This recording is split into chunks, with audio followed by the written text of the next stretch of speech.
to get down to business? Join seasoned entrepreneur, community leader, and Army veteran Scott Shalom Klein, who will take you behind the scenes with those who work in America's small business scene and speak with leaders making an impact, creating jobs, and telling their story in entrepreneurship. So let's get down to business. On AM 560, The Answer, here's your host, Shalom Klein. And we are all about small business, jobs, and entrepreneurship and business. We talk all about small business here. I am absolutely thrilled and honored to kick off the program today with an award-winning bridal designer and founder who made history as the youngest designer to walk New York Bridal Fashion Week at age 23. I'm joined by Kelly Faetanini, who is the creative engine behind her namesake global brand, where she has spent over a decade redefining the bridal experience. Kelly believes that a wedding gown is more than a garment. It is a rite of passage that should allow a woman to feel calm, confident, and fully herself. Beyond the runway, she is deeply passionate about mentorship and leading with emotional intelligence, showing us that you can scale a business without sacrificing your values or your soul. Welcome to the show, Kelly. Thank you so much for having me. Absolutely. So I want to dive into a bunch of different areas. But Kelly, let's start with the beginning. You sold your first wedding gown at 19 and were on the New York runways by 23. What was the screensaver moment in those early high pressure years that made you realize a gown needed to be an experience, not just a performance? So when I first started, I was very focused on the gown being a product. Definitely, focusing on how it looked, how it sold, how it performed, what did editors say. And I started to do a lot of traveling in the stores.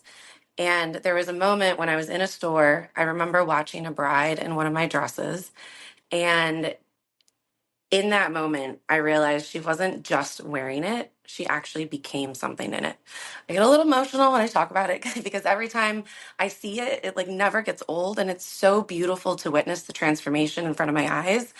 But her posture changed, her energy changed, the expression on her face, her shoulders were back. She just lit up, and I could just see the way that her entire body and herself shifted. And, I felt all of that energy from her, and it just really hit me. It's not just a dress, it's not about the fabric, it's about the identity. And that shift, I really changed from designing dresses and I started designing experiences. So now every time I'm designing a dress, I'm thinking about the woman, how she feels when she steps into it. I want her to feel confident. I want her to feel seen, elevated. Because at the end of the day, that moment, that's what's going to stay with her forever. Absolutely. You talk about embodied creative leadership. How does a founder practically stay in their body and lead with emotional intelligence when the demands of their brand are pulling them in 1,000 different directions? Yeah, definitely not easy. Running a global business will absolutely rip you in 1,000 directions. And I've learned the biggest lesson that if I'm not grounded internally, everything externally becomes reactive and it's like a tornado. So my leadership really starts, honestly, with my nervous system.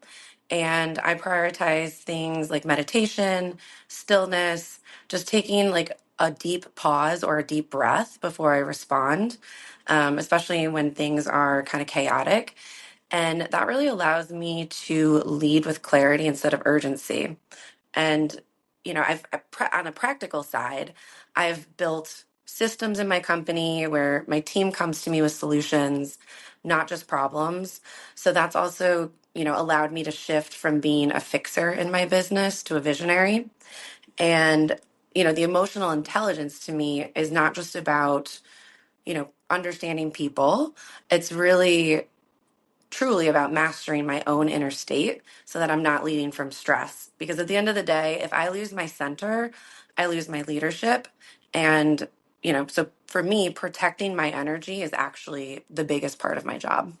Absolutely. And I'm sticking with this theme a little bit because, again, Kelly, you have a global brand, and scaling a global brand usually involves a lot of noise. How do you filter out industry trends to ensure your creations remain true to that soul. And I mean, I heard your emotion a few moments ago, and I think that's beautiful. But how do you ensure that your creations remain soul aligned and authentic to your brand? So what? I mean, it can be challenging because with all the noise, you're constantly looking at what's everyone doing, what's everyone saying, and you can get in your head really fast. And that's not the place to stay when you're trying to be aligned with your heart and soul. So it really is about the practice of waking up in the morning, doing a meditation, a lot of gratitude, focusing on what keeps me grounded and aligned and happy and joyful. And then that energy just kind of naturally leads me in the right direction of what I need to be designing and doing. If I am not centered, the chaos just makes me go in a ton of different directions. And a lot of times too, like I'll really sit with myself, close my eyes, and say like, what do I really need to be doing here? Because when I get myself quiet and silent, the answers just come to me and the noise falls away. And it's that inner intuition that does it all. Absolutely. And you have mentioned that women need to stop asking for permission. What's the biggest risk for a female founder who is still waiting to feel ready before stepping into her true vision? Mm. I mean, the biggest risk isn't failure, it's waiting. Because when you wait, you lose opportunities, you lose momentum, you lose drive. And so many women think that they need to feel ready, but ready is really just a story that you're telling yourself to feel safe. Every major expansion in my life, personally and professionally, happened before I felt ready. And in fact, I don't know that I ever felt ready in any of them. Um, but what I've seen is that the longer you wait for permission, the more disconnected you become from your own intuition because your mind just starts to chatter and you start to lose confidence and you start to second guess yourself, and the confidence doesn't come first, the action does. So the real risk is that if you're delaying your life, you're delaying your impact, you're delaying becoming who you're meant to be, and you're delaying giving your gifts out to the world. And Kelly, how do you design for confidence and presence? Is there a specific design element or framework that you use to ensure, in your case, a bride, but in honestly any of our listeners' cases, a leader feels grounded instead of overwhelmed? Yeah. Yeah. I mean, I'll be honest, at the beginning of my business, I was constantly overwhelmed, constantly stressed out. And it took a lot of practice and time to get to where I am today. But I can tell you, it is worth every ounce of practicing because the inner peace that I have now, I feel like that energy is what comes through the designs. So when I'm thinking about designing something to make someone feel confident, if I'm not feeling confident and centered in myself, that's going to reflect in the design. And I can tell you, I've had seasons like that where I wasn't aligned and those collections didn't perform as well. But the collections where I really put intention in my own confidence within myself, that I'm going to be able to deliver something that has an impact, that energy transcends into the designs. I think on a practical side, I think about things that make a woman feel um, embodied and held and expressed. And sometimes those are elements like lace or beading or something that's a little different and a little spicy. Maybe something, a little bit of corsetry or extra structure. For me, I feel confident when I'm doing something different and unique. And that, I think comes through my designs quite a bit. And lastly, for the entrepreneur tuning in who feels like they have to choose between their creativity and their growth, what's the most transformative lesson you've learned about building a business that actually nourishes the founder? Uh, you know, Between creativity and growth, really, I would say, I used to think that growth meant pushing harder, doing more, saying yes.